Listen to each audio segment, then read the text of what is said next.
안녕하세요. 영화 한란을 만든 하명무입니다. 오늘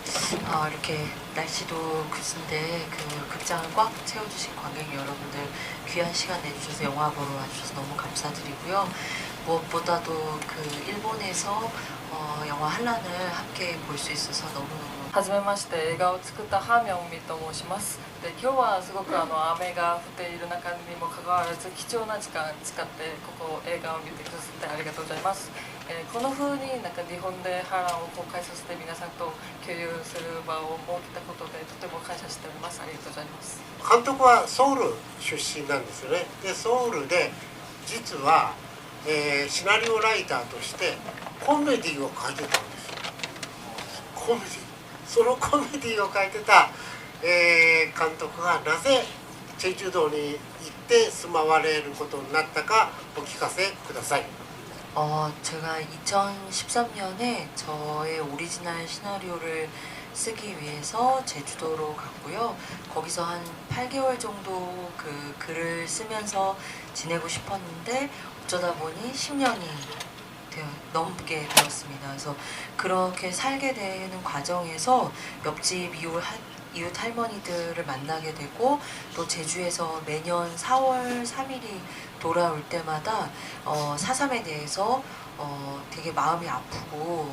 이 역사를 좀 제대로 알고 싶다라는 마음을 갖게 되었고요. 그래서 4.3에 대해서 좀 자연스럽게 접근하게 되었고 언젠가는 이걸 영화로 만들어야지라고 생각했는데 이렇게 만들어서 여러분들을 만나게 되었습니다. 2013年の頃にやっぱりオリジナル脚本を書きたいということで最終島に移りましたが、最初はやっぱり8ヶ月ぐらい住むつもりだったけれどそれが長くなって10年間住むようになったんですね。でその過程で隣の部屋のおばあさんたちと話をすることになってて、でそれで4.3事件を知ることになりました。でいつ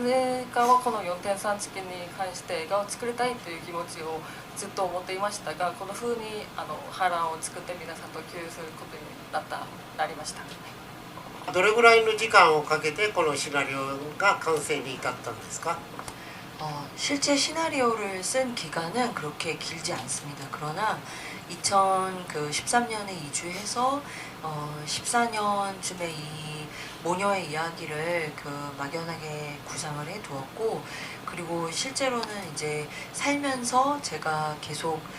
경험하고 그리고 듣고 보고 한 것들이 축적이 되어서 23년도에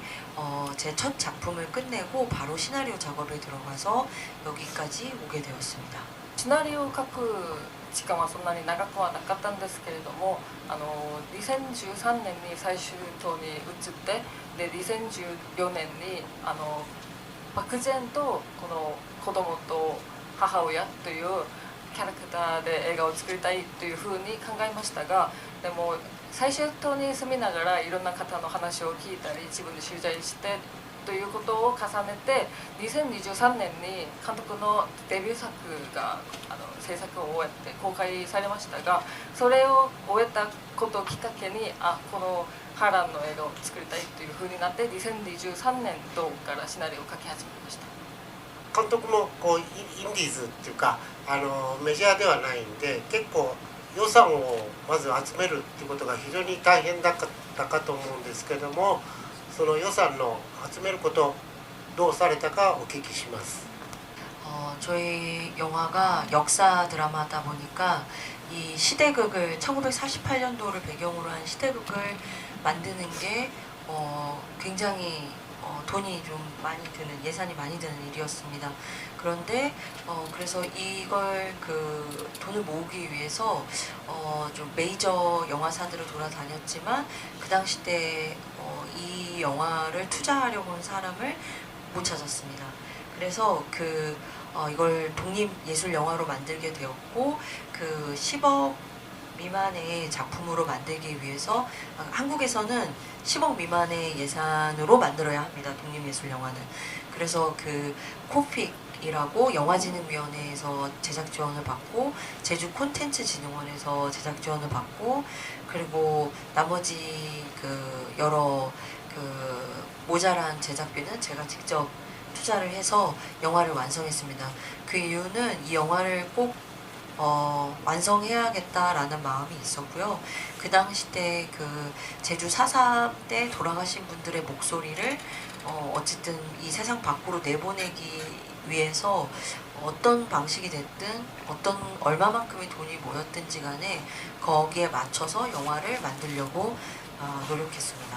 この映画は時代劇ですし1948年度を扱った作品でもあるのでとても予算が膨大に必要じゃないと作れない映画でもあったんですけれどもそうなので、なるべく市税だったりメジャーの会社にお金投資してもらうためにいろんなことを回りましたが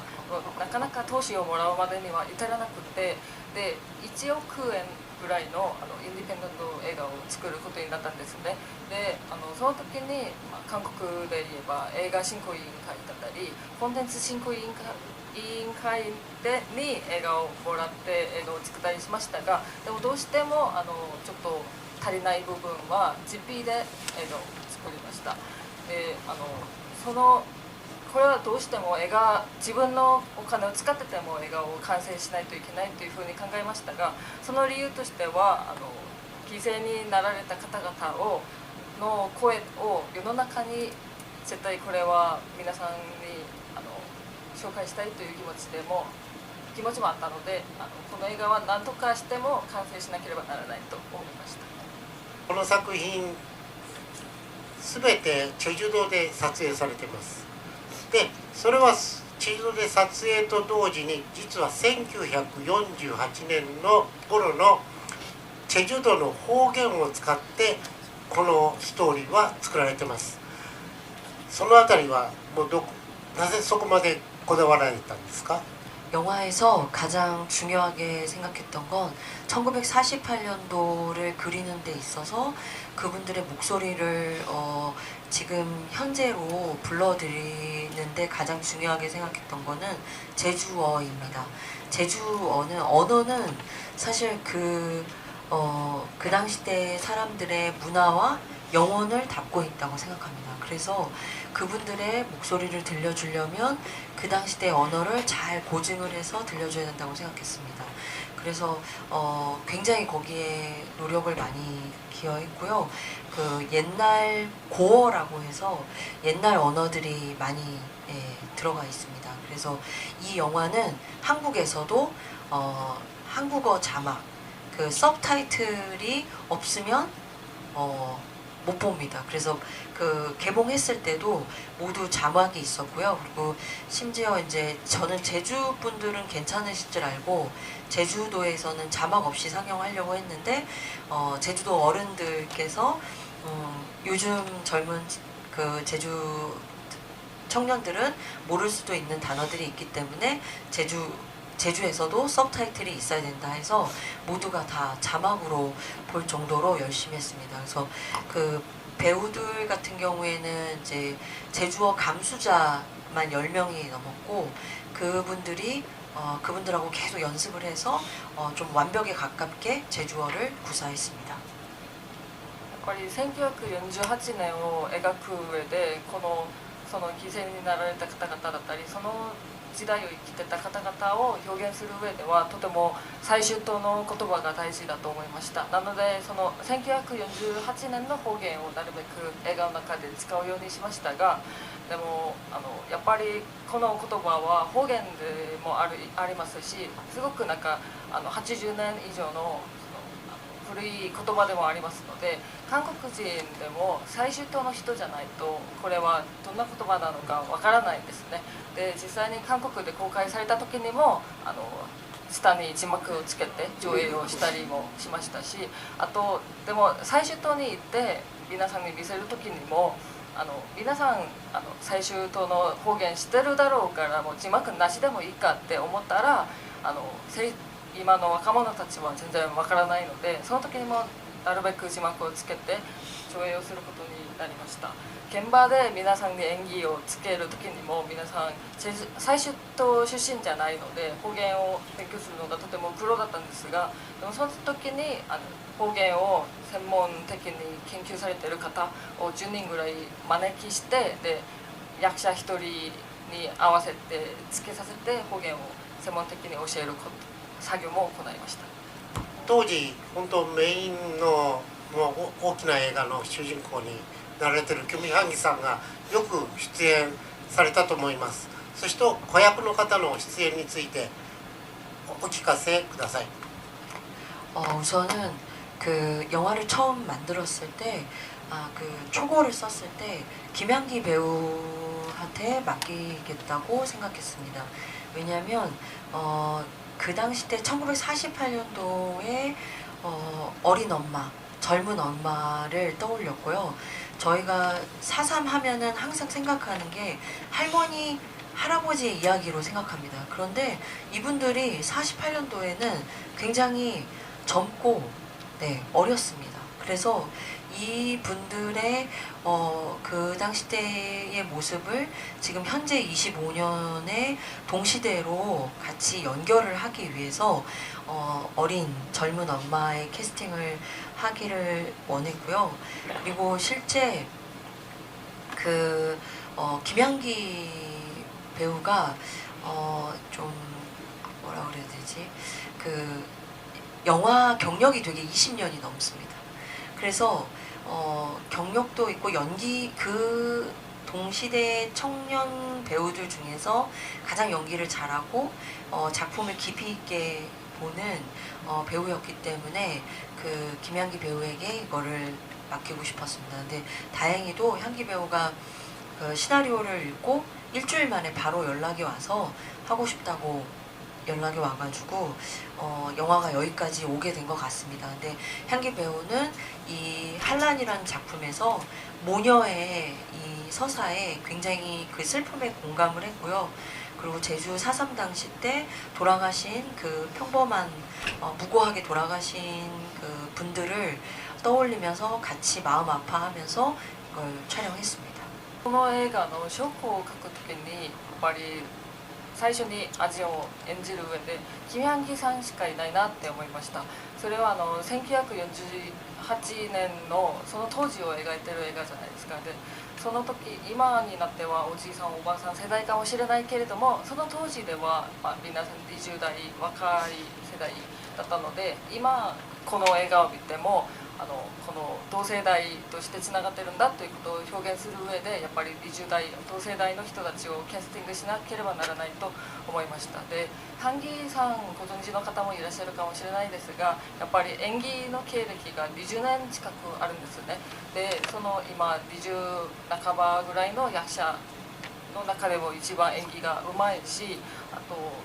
そのキャラクターを研究する上でもとても深みのある役者さんなので一番やりたいなって思ってシナリオを渡したらハンギさんが1週間でシナリオを読み終えてぜひこの役割に挑戦したいという気持ちを表してくださってで映画を一緒に作ることになりました。親子の関係性ということにとても悲しんで一緒に悲しんでくれたり亡くなられた方々を表現することに対してもすごくいろんな考えを持ってくださった方でもあります。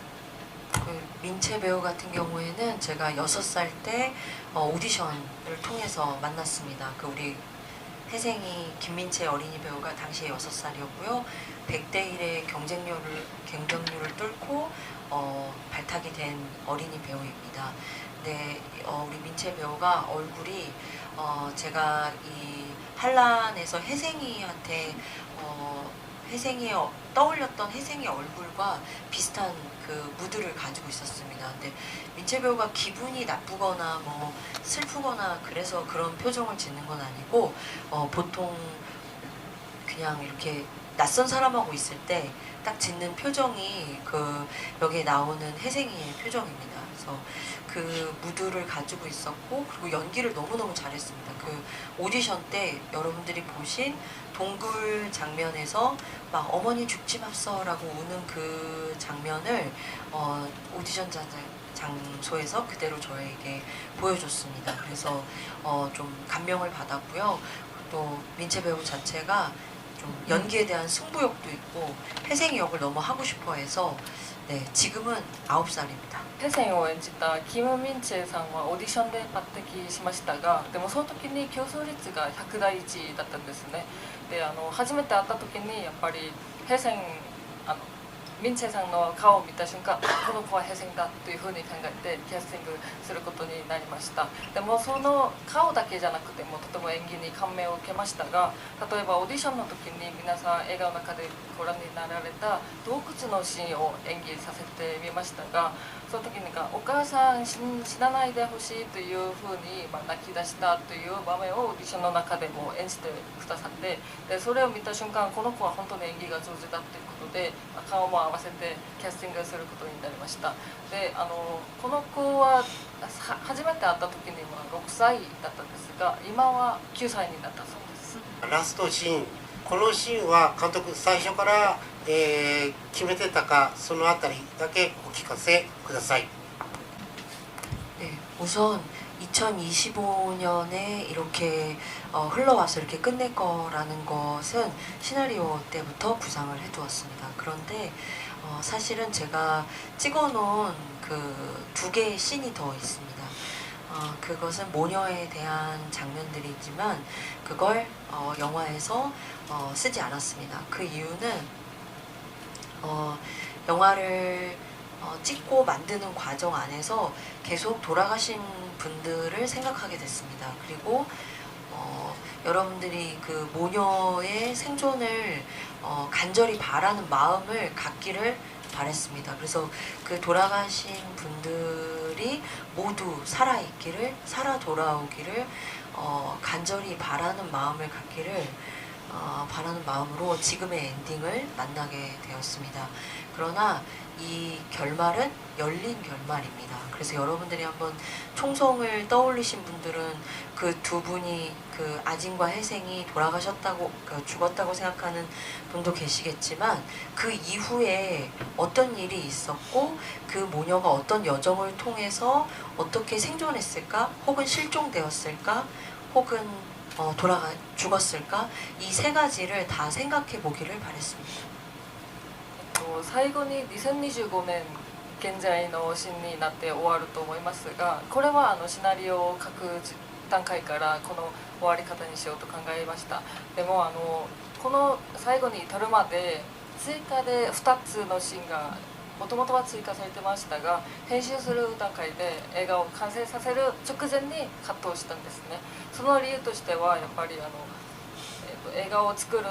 段階で映画を作りながらこの事件で亡くなられた方々を何度も考えるようになりましたが、この現在につなげるということでこの2人が親子がもっと生きてほしかったという気持ちを観客たちも味わってほしいということで、この最後のシーンをその2つのカットをカットして現在にすることになりました。で最後直前、現在になる前には銃声が2つ聞こえたと思いますが、それでこのアジンとヘセンが亡くなったんじゃないかな、あるいはもう生きた希望的に考える方もいらっしゃると思いますが、それは観客みんなそれぞれに考えてほしいという場面として意図して、で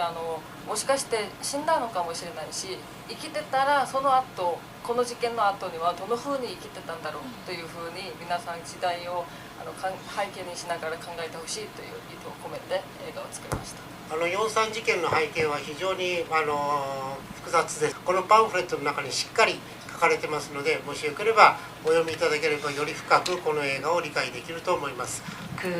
제가 작년 9월 11월에 아이치 국제 여성 영화제에서 저희 한란을 처음으로 월드 프리미어를 여기 나고야에서 했습니다. 그리고 그때 기마타 준지상에게 저희 영화를 일본에서 개봉시켜달라고 무척 부탁을 드렸습니다. 왜냐하면 일본에는 그 제일 제주인 분들이 많이 계시기도 하고, 그리고 일본과 한국의 역사가 많이 마주해야 될 부분들이 많습니다. 그래서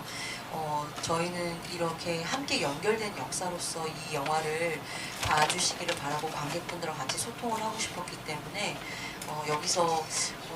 개봉하고 싶었는데 기마타 준지 상께서 이렇게 그 배급을 맡아주셔서 많은 분들과 이렇게 만날 수 있게 돼서 너무너무 뜻깊고 영광이고, 그리고 아이치 이후에 이렇게 나고야 시네마 스코레에서 많은 관객분들과 이 영화를 함께 보고 이렇게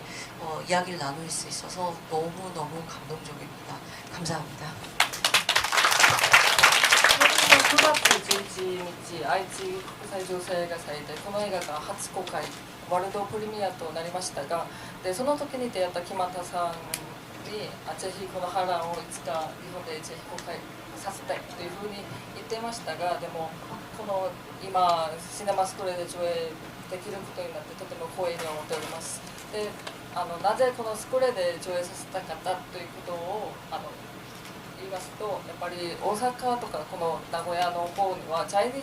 最終党の方がたくさんいらっしゃったので、そしてこの韓国に興味を持ってくださる日本の方々とこの4.3事件に関してコミュニケーションを取ってみたいという、あとそして一緒に映画を見て感想を聞くことだけでもとても嬉しい気持ちなので、この木俣さんのおかげでこれで映画を上映させることになってとても嬉しいですし、光栄に思っています。今日はお越しいただいてありがとうございます。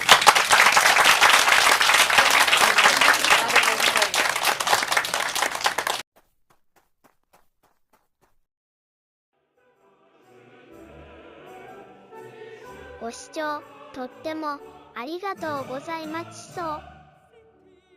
僕も管理人さんと一緒に終わりの素敵なことをどんどん広めるちそう。だからね、高評価チャンネル登録をよろしくお願いしまちそう。